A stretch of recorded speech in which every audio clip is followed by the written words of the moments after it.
Fiecare experiență nouă pe care o trăiește un copil schimbă arhitectura creierului său. Creează noi conexiuni neuronale. Când trăim ceva nou, se aprind anumiți neuroni din creier și se conectează cu alți neuroni care s-au aprins în același timp. Neurons that fire together, wire together. Neuronii care se aprind împreună, se conectează împreună. Iar aceasta se numește neuroplasticitate, care este extrem de importantă, pentru că ea permite creierului să creeze asocieri.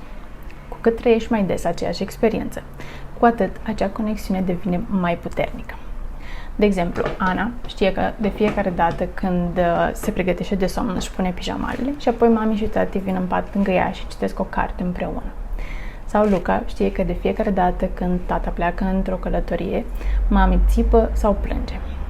Sau Elena știe că de fiecare dată când vine afară de la grădiniță, urmează să-și schimbe papucii și să intre la masa de prânz. Hrănim creierul copilului prin experiențele pe care le are.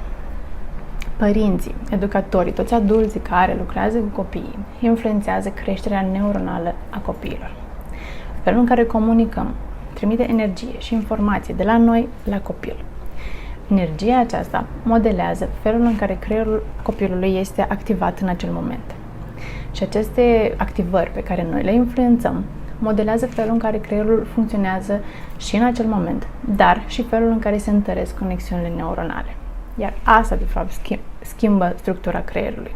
Asta schimbă, de fapt, acea arhitectură a creierului. Când această influență a noastră este una pozitivă, vorbim despre un creier integrat. Când acea influență este una negativă, avem un creier care nu este integrat. Acum, nu vă spun toate astea pentru a vă speria, ci pentru a vă motiva să hrăniți creierul copilului, pentru a-l ajuta să se dezvolte.